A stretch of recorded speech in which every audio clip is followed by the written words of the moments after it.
नमस्कार दोस्तों, money profit में आपका फिर से स्वागत है। हम फिर से आपके सामने एक और नया वीडियो लेकर हाजिर हो चुके हैं। तो आइए चलते हैं अपनी वीडियो पर। तो सबसे पहले हम निफ्टी 50 को देखते हैं।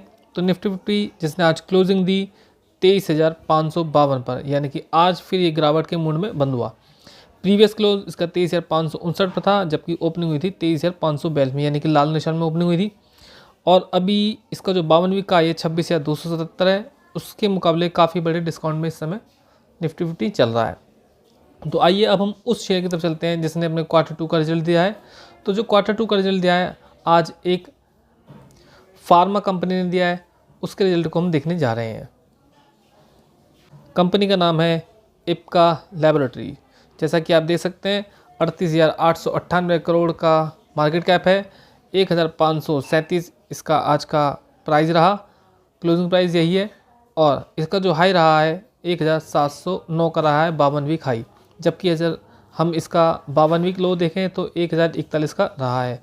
इसका अभी जो ROE चल रहा है 9.35 चल रहा है, जबकि ROCE चल रहा है 12.8।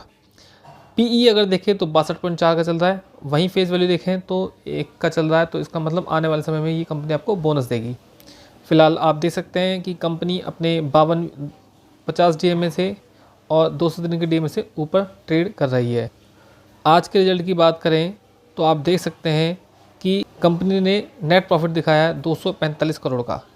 वहीं हम बात करें क्वार्टरली प्रॉफिट दिखाया है 43.14 और सेल्स क्वार्टर दिखाया है 2,354। ये जो है सेल्स की क्वार्टरली सेल्स है, जबकि क्वार्टरली सेल्स जो वेरी कर रही है परसेंटेज के हिसाब से वो कितनी है 15.78, जबकि ROCE इसका 52.77 बताया गया है।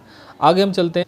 जैसा कि आप देख सकते हैं 2,335 क्वार्टरली सेल, और अगर हम पिछले क्वार्टर की तुलना में देखते हैं तो पिछले क्वार्टर की तुलना में ये बढ़ती हुई दिखाई दे रही है। वहीं हम अगर ईयर ऑन ईयर बेस पे देखते हैं तो ईयर ऑन ईयर बेस पे भी जो है काफ़ी अच्छी बढ़त दिखाई दे रही है।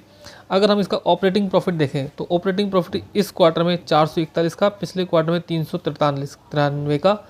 तो ये क्वार्टरली बेस पे बढ़ता हुआ दिखाई दे रहा है। वहीं हम ईयरली बेस पे देखें तो ईयरली बेस पर भी जो है इसका बढ़ता हुआ हमें दिखाई दे रहा है ऑपरेटिंग प्रॉफिट।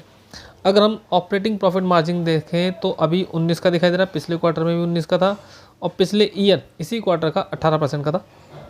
वहीं हम प्रॉफिट बिफोर टैक्स को देखते हैं तो प्रॉफिट बिफोर टैक्स देखिए 345 का इस क्वार्टर में आया है, 290 पिछले क्वार्टर में था, और सितंबर क्वार्टर में पिछले साल 225 का था। तो क्वार्टर ऑन क्वार्टर बेस पर बढ़ता हुआ और ईयरली बेस पर भी ये बढ़ता हुआ दिखाई दे रहा है। अब नेट प्रॉफिट की बात करें तो इस समय 246 का नेट प्रॉफिट, पिछले क्वार्टर में 199 का था, यानी कि क्वार्टर और क्वार्टर बेस पे बढ़ता हुआ दिखाई दे रहा। वहीं पिछले साल के मुकाबले देखें तो 136 का था, तो यानी कि पिछले साल के मुकाबले भी काफ़ी बढ़ता हुआ दिखाई दे रहा है। अब आप देख सकते हैं कि इसका जो profit stock price CAGR double digit में दिखाई दे रहा है। कंपाउंड प्रॉफिट ग्रोथ वो भी डबल डिजिट में दिखाई दे रही है। कंपाउंड सेल्स वो भी आपको डबल डिजिट में दिखाई दे रही है। और ROE इस समय दिखाई देता है 9% का, इस समय लास्ट में चल रहा है। आगे चल अब हम शेयर होल्डिंग पैटर्न की तरफ आ जाते हैं। तो शेयर होल्डिंग पैटर्न में आप देखते हैं क्या कि प्रमोटर के पास 46.30% है, वहीं FII के पास 10.83% है। पिछले क्वार्टर में 10.85 था। इस क्वार्टर में बहुत कम जो है FII ने सेल की है। वहीं हम DIA के बारे में देखें तो DIA के पास पिछले क्वार्टर में 33.46 शेयर थे, जबकि इस समय जो DIA के पास है 33.90 है, यानी कि बढ़ता हुआ दिखाई दे रहा है। लेकिन अभी ये जो बढ़ा है ये भी हल्का सा ही बढ़ा है। वहीं पब्लिक के पास देखें तो पब्लिक के पास पिछले क्वार्टर में 9.07 था और इस क्वार्टर में 8.64 है। तो यानी कि जो पब्लिक ने जो माल बेचा है वो उठाया गया है, किसके द्वारा? DIA के द्वारा उठाया गया है। और पिछले क्वार्टर के मुकाबले पब्लिक ने अपने माल को कम किया है। तो आशा करता हूँ आपको वीडियो पसंद आएगा। प्लीज़ चैनल को सब्सक्राइब कीजिए, वीडियो को जरूर लाइक कीजिए। और ये वीडियो केवल एजुकेशन पर्पज से बनाया गया है। ऐसा कहीं भी उद्देश्य नहीं है कि आप इस शेयर में इन्वेस्ट करें। इन्वेस्ट करने से पहले अपने आर्थिक सलाहकार से बात कीजिए। मैं CBC रजिस्टर्ड नहीं हूँ। धन्यवाद।